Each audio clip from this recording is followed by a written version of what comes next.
उमेदवार निवडताना भाजपनं मुंबईत दिलेल्या धक्क्यांपैकी एक होता उत्तर मध्य मुंबईचा धक्का।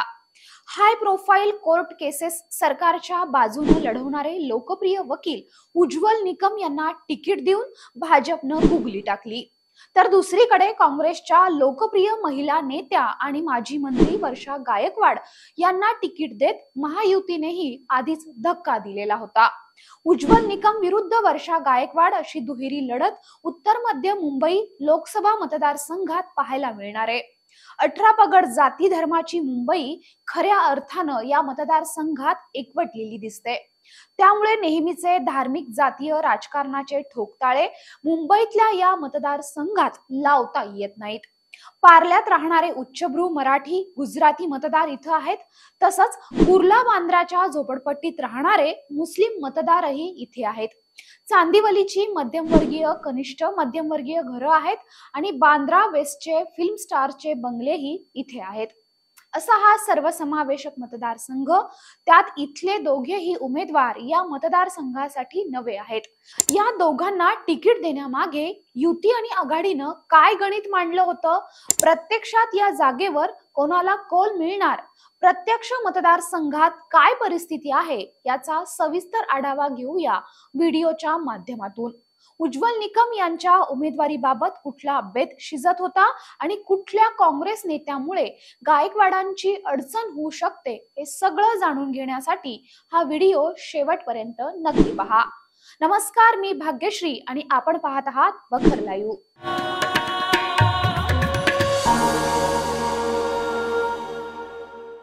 आधी म्हटलं तसं उत्तर मध्य मुंबई हा मतदारसंघ अचानक चर्चेत आला, कारण युती आणि महाविकास आघाडी दोघांनीही दिलेले अनपेक्षित आणि नवे उमेदवार।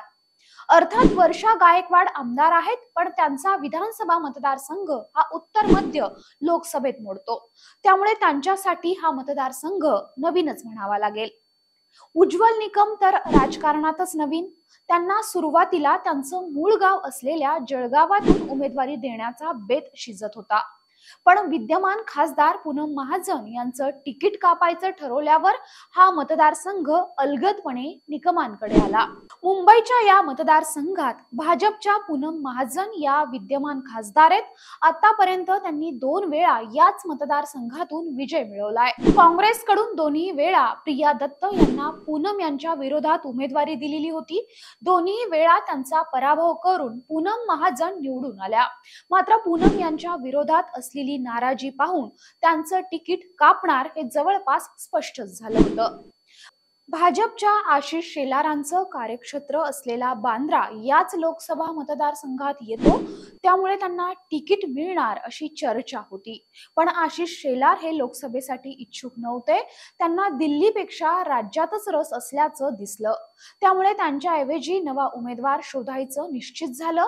तेव्हा सरकारी वकील म्हणून माध्यमात लोकप्रिय असलेल्या उज्ज्वल निकम यांचं नाव पुढे आलं।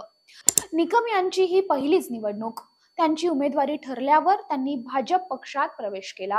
वर्षा गायकवाडही लोकसभा पहिल्यांदाच लढवत आहेत, त्या आमदार आहेत। तो धारावी मतदारसंघ उत्तर मध्य लोकसभेचा भाग नाही, पण काँग्रेस कार्यकर्त्यांची साथ त्यांना मिळू शकते। सर्वसामान्य जनतेत मिसळून काम करणाऱ्या नेत्या म्हणून त्या ओळखल्या जातात। सरकारमध्ये मंत्री म्हणून काम केल्याचाही त्यांना अनुभव आहे आणि दलित चेहरा म्हणूनही त्यांना ठराविक भागातून पसंती मिळू शकते। पण विकास कामं आणि प्रोजेक्शन्स यापेक्षाही काँग्रेसनं प्रचार वेगळ्याच वळणावर नेऊन ठेवलाय। हेमंत करकरेंना कसाबची गोळी लागलीच नाही, निकमांनी खोटी माहिती पसरवली असं म्हणत काँग्रेसनं उज्ज्वल निकमांविरोधात जोरदार प्रचार करायला सुरुवात केली आहे। वडट्टीवारांच्या वक्तव्यावर बरीच गरळ उठली। उज्ज्वल निकमांनीही सडेतोड उत्तर दिलंय। अशा वाकयुद्धातून प्रचाराला हळूहळू धार येते खरी, पण खरी परीक्षा कुठल्या भागातले मतदार घराबाहेर पडून मतदान करतात आणि कुणाच्या पारड्यात आपलं दान टाकतात यावरच आहे। सध्याच्या विधानसभेतलं बलाबल पाहता या लोकसभा मतदारसंघातले 6 पैकी 4 विधानसभा मतदारसंघ युतीच्या आमदारांचे आहेत। एकच काँग्रेसकडे आहे आणि एकावर उद्धव ठाकरेंचा आमदार आहे। पार्ल्यात पराग आळवणी भाजपचे आमदार आहेत, तर बांद्रा पश्चिम मध्ये भाजपचे दिग्गज नेते आशिष शेलार आमदार आहेत। शिंदे गटाचे दिलीप लांडे आणि मंगेश कुडाळकर हे चांदवली आणि कुर्ल्यात आमदार आहेत. कलिनाचे आमदार संजय पोतनीस उद्धव ठाकरे गटात आहेत, तर बांद्रा पूर्वचे आमदार जिशान सिद्दीकी काँग्रेसचे आमदार आहेत. पण निवडणुकीच्या आधीच सिद्दीकींचे वडील आणि काँग्रेसचे ज्येष्ठ नेते बाबा सिद्दीकी यांनी अजित पवारांच्या राष्ट्रवादी काँग्रेसमध्ये प्रवेश केलाय. त्यामुळे इथल्या काँग्रेस संघटनेत फूट पडली आहे, हे उघड आहे. याचा फटका वर्षा गायकवाड यांना बसू शकतो. सर्व धर्मीय आणि सर्व वर्गीय मतदारसंघाची गिचमीड असलेला हा उत्तर मध्य मुंबई मतदारसंघ ऐतिहासिक दृष्टीनं महत्वाचा आहे. यावर काँग्रेससह कम्युनिस्ट पक्षाचं वर्चस्व राहिलंय. श्रीपाद अमृत डांगे याच मतदारसंघातून निवडून आले होते. अहिल्या रांगणेकर, प्रमिला दंडवते, रोजा देशपांडे यांच्यापासून प्रिया दत्त, पूनम महाजन यांच्यापर्यंत महिला खासदार याच मतदारसंघातून निवडून गेले आहेत. रामदास आठवलेही या जागेवरून खासदार झाले आहेत आणि मनोहर जोशींचाही हाच मतदारसंघ राहिला आहे. विद्याधर गोखल्यांपासून एकनाथ गायकवाडांपर्यंत अनेक जाती, धर्म, वर्ण आणि अर्थातच पक्ष असलेल्या राजकारण्यांना या मतदारसंघानं हात दिलाय. इथले मतदार यावेळी वर्षा गायकवाडांचा हात धरणार की उज्ज्वल निकमांचं कमळ हाती घेणार हे निकालानंतर स्पष्ट होईलच. हा व्हिडिओ जर आवडला असेल तर लाईक करा, शेअर करा, आमच्या चॅनलला सबस्क्राईब करा.